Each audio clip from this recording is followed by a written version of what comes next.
हम डूबल रहब तोरा प्यार में, सारा दुनिया जाए साला भाड़ में, हम डूबल रहब तोरा प्यार में। ब्यूटी ने चुराल बनी आज ले बचल बनी, ब्यूटी ने चुराल बनी आज ले बचल बनी। देखो ए जान, हमनी के कोनो मतलब नहीं है दुनिया का कहता का नहीं कहत, अपन जिंदगी हो जियल जाए ठीक से।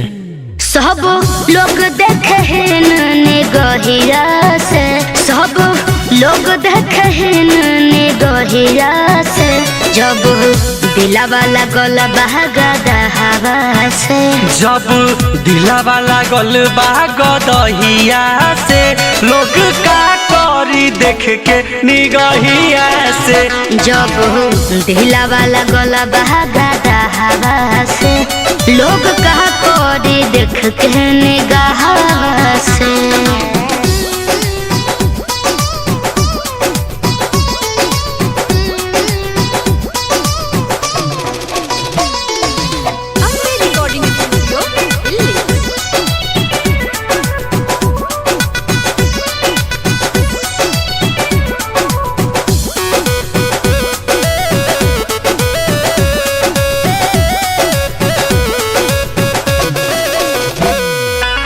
सब लोग देख के चिढ़ावेला हमके, बाकी ना हमरा परवाह बाटे।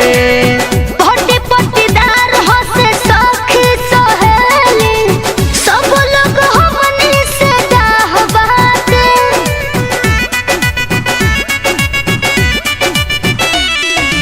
सब लोग देख के चिढ़ावेला हमके, बाकी ना हमरा परवाह बाटे।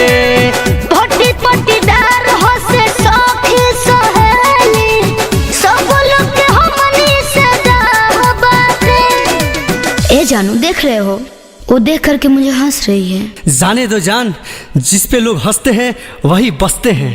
सब लोग देखे ने गहिरा से, सब लोग देखे ने गहिरा से, जब दिला वाला गला बहगा हवा से, जब दिला वाला गल दहिया से, लोग का करी देख के निगहिया से, जब दिला वाला गला बहगा हवा से, लोग का करी देख के निगाह से।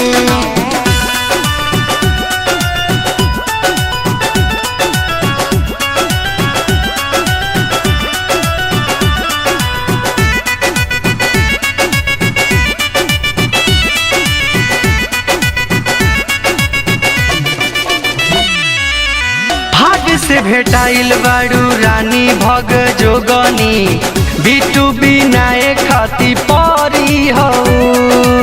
भले बड़ सावर बड़ राम के सवार, छोड़ के न हमरा के जई हो कतहु।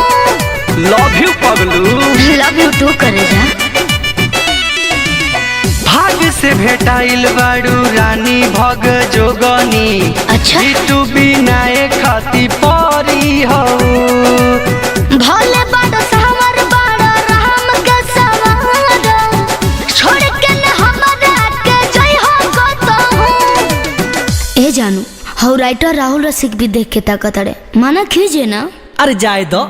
सब लोग देखे ने गहिरा से, सब लोग देखे ने गहिरा से, जब दिला वाला गला बहगा हवा से, जब दिला वाला गल दहिया से, लोग का करी देख के निगहिया से, जब दिला वाला गला बहगा हवा से, लोग का करी देख के निगाह से।